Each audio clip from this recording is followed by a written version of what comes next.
एक आ गया पटवारी, कई दिनों के बाद आया। सामान बड़ा इकट्ठा था, क्योंकि पटवारी ने लगान वगैरह बनाने होते हैं, भरने होते हैं, ये तो भक्तों को पता है। हर कोई दे देता है खन्ने गन्ने तोड़ के खेत से, चलो घर लेते जाना, सब्जी तोड़ के दे दी, ऐसे ही चलता है।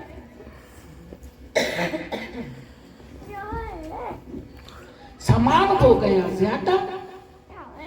ज्यादा सामान होने के कारण उससे उठता नहीं पटवारी से, रिक्शे हुआ नहीं करता। तब उन्होंने क्या किया, देखा कोई बैठा है, वही भक्त अपने सिमरन की मस्ती में बैठा, उसे बुलाया, आप मेरा सामान छोड़ाओगे? आपकी जो बोले ऐसा है, मजदूरी तो है, ये मेरी मजदूरी दे देना बच्चे पालने, पर मेरी एक शर्त है। वो शर्त कौन सी है? या मुझे कथा सुनाएगा और या कथा सुनेगा। वो कहता है मुझे तो कथा आती नहीं, मैं कभी सत्संग में नहीं गया। अरे नहीं आती कोई बात नहीं, सुन लेना। पटवारी कहने लगा चलो हूं हाँ करता चलूंगा, वक्त पर गधे को बाप बनाना पड़ता है? मैं अपना काम करा लूंगा, हूं हाँ करता चलूंगा। हाँ कर दी, सामान उठा लिया, कथा सुनानी शुरू कर दी। अब उसका मन जो है ना, कभी परिवार में जा रहा है, कभी कहीं दौड़ रहा है पटवारी का, कभी कहीं, ध्यान से कथा नहीं सुनता। कहते देख, वो भक्त कहते देख, सामान तेरा पड़ा है यही रास्ते में, तू मेरी कथा नहीं सुन रहा, मैं जा रहा हूं, पड़ा है तेरा सामान, रख ले अभी, मुझे मजदूरी नहीं चाहिए। मेरी सबसे बड़ी मजदूरी यही है, कथा सुनना या सुनाना। अब उसे लग गई ये सामान, बीच में छोड़ेगा दिक्कत हो जाएगी। अब ध्यान हूं हाँ करने लगा, ध्यान देने से क्या सुना तूने, अब उसे ध्यान देना पड़ा, धक्के से, यानी कानों में डालना, धक्के से। जब वो गए, गांव में पहुंचे, घर पटवारी पहुंचा, तो वो भक्त कहने लगा आप पटवारी हो और आज के 8वें दिन आपकी मृत्यु हो जानी है और मेरी भी मृत्यु हो जानी है, पर याद रखना जब वहां जाओगे ना, आगे आपसे पूछा जाएगा कोई आपने अच्छा कर्म किया, आप ये बताना कि मैंने एक घड़ी सत्संग सुना। वो पूछेंगे पहले सत्संग का सुख लेना है या नर्क का भोग भोगना, तो कहना पहले मुझे सत्संग का सुख दे दो। याद रखना बात। वो कहने लगा क्या पाप करेगा, क्या बुरा करेगा, क्या, वो तो सोचों में पड़ गया, उसको तो संसार भूल ही गया, क्योंकि राजा परीक्षित को पता चला 7वें दिन तक्षक ने डंक लगाया, तो 7वें दिन की तैयारी करने लगे, मेरे ये 7 दिन ऐसे निरर्थक न चले जाए। जुट गए, चारों तरफ से पृथ्वी हटा दी, चारों तरफ से अपने मन को हटाकर एक भगवान के भजन में लगा दिया कि मेरी यही 7 ही दिन तो है। उसको यूं लगा पटवारी को मेरे यही दिन, सब तरफ से वृत्ति हटा दी, मन में वैराग हो गया, और 8वां दिन आया, वो संसार से चला गया। आगे क्या देखा, वही भक्त की रूह जो है वो वहां बैठी। उस रूह ने जो कहा था, भक्त ने कहा था, वो उसे याद था। धर्मराज के पास गया, भाई तेरा एक घड़ी का सत्संग है और एक घड़ी का फल तुझे चले, तूने नरक भोगना है या स्वर्ग भोगना है, आप क्या चाहोगे? कि पहले स्वर्ग की भोग ले थोड़ा, फिर तो नरकों में पड़ा ही रहे। वो रूह उसे अपनी ओर इशारे करके ले गई, भक्त की रूह वो ले गई जहां संतों का ठिकाना था, वहां ले गई और कहते यहां बैठना नहीं है, यहां पंखा का, सब उससे पंखा का, पानी पीना, सबके बर्तन साफ कर। एक घड़ी का सुख कितना मिला था? 4 घड़ी खत्म हुई, धर्मराज ने कहा बाहर आ जाना, हम संतों के पास। बाहर से आके यमराज के दूत उसे इशारा कर रहे, बुला रहे, भाई आजा तेरा टाइम हो गया, आजा तेरा सुख खत्म हो गया, तू आजा वापिस आ। मतलब वो भक्त की रूह कहती तू खड़ा है, तूने नहीं जाना उधर, देख ही मत। उससे सेवा कराई रखी। आखिर धर्मराज आप आए के गुरु आ क्यों नहीं रही? उस भक्त की रूह ने जवाब दिया, आपने एक घड़ी के सत्संग का फल कितना दिया? 4 घड़ी। अब 4 घड़ी इसे हो गए सेवा करते करते, अब 4 घड़ी का फल कितना हो गया? 16 घड़ी। 16 घड़ी भी उसे बैठने नहीं दिया, कहा सेवा कर है? और ऐसे करते करते करते उस भक्त की रूह ने उसका सारा जो है नर्क का बंधन महाराज की जय। तो ये सत्संग में आना आपका निरर्थक नहीं है। देखो उसकी प्रारब्ध कैसे बनकर उसके पास है, सारा पाप उसका जो था ना वो खत्म हो गया। एक घड़ी के सत्संग के प्रभाव से उसे कितना कुछ आनंद मिल गया। एक ही अच्छे व्यक्ति का संग हो जाता है। कल भी हमने कहा था जीवन में अच्छी संगत करो, अच्छा बोल बोलो, अच्छी सोच रखो, अच्छे विचारों को रखो, ताकि हमारा भावी जीवन भविष्य आने वाला वो बड़ा सुंदर, हमारा भविष्य बड़ा सुंदर। अब जो करेंगे वही तो प्राप्त होगा। तो अपना भविष्य अपने हाथ को सुंदर बना लीजिए, जीवन को सजा लीजिए, नहीं तो ये यूं ही ऐसे ही बेकार चला जाएगा। बोलना तो है ही है, अगर मीठा करके बोले तो कितना अच्छा है, और कड़वा बोले तो कितना अच्छा लगेगा। वो कौन सा अच्छा लगेगा?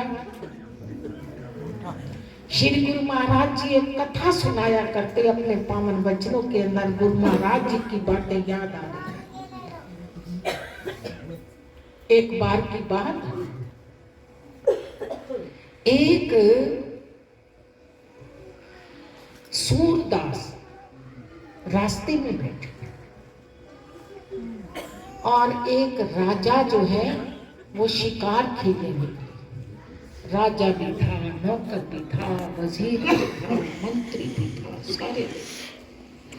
एक शिकार को मारने के लिए तीर उठाया और शिकार निकल गया। नौकर भागा भागा आया, वो कहते हैं ओ अंधे, यहां से कोई शिकार गया है? कहते नहीं, यहां से कोई शिकार। दूसरा व्यक्ति आया,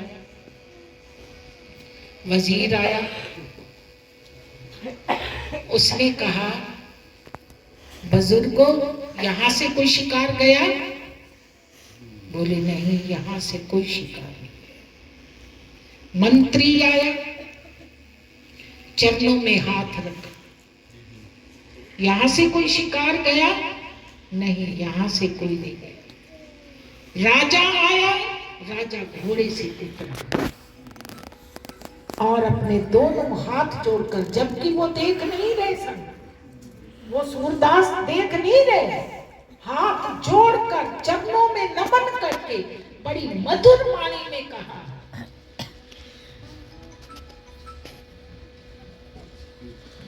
यहां से कोई शिकार निकला है।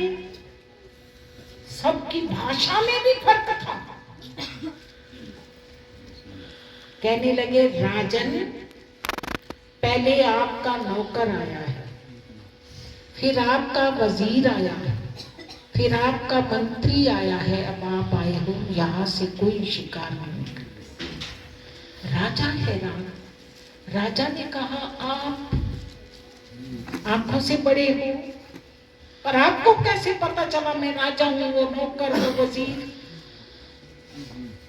बोले ऐसा है, व्यवहार बता देता है, वाणी बता देती है। पहले निकला नौकर। नौकर ने क्या बोला? ओ अंधे, समझे ये नौकर ही, इसे इतनी ही अकल है। अगर हम गलत बोलते हैं तो क्या बन जाएंगे? छोटे हैं? नहीं, अच्छा भी नहीं लगेगा। ये शब्द सुनते कोई अच्छा लग रहा है? अच्छा भी नहीं लगेगा। हमने परसों कहा था, पता नहीं कल कहा था, कब कहा था, शाम के सत्संग में, जब क्रोध आता है तो क्रोध के समय या इंसान सांप बन जाता है या सांड बन जाता है। याद है ना? याद रखा है?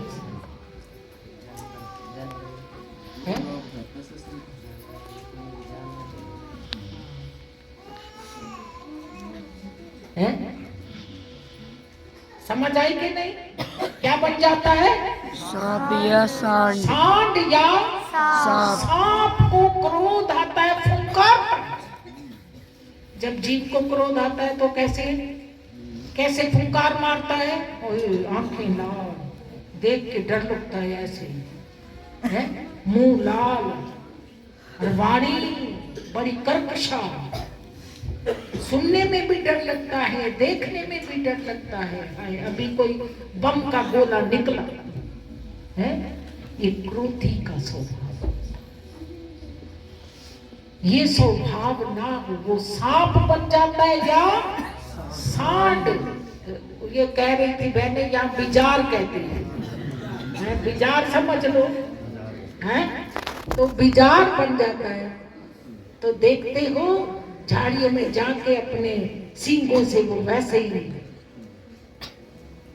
सारी जो है ना वो उखेड़ता रहता है झाड़ियां में, खामखा। ये क्रोध जब आता है, ये तब होता है। इंसान की हालत यही होती, यही बना देती है। अच्छा, एक बार और बताए तो एक बार की बात, एक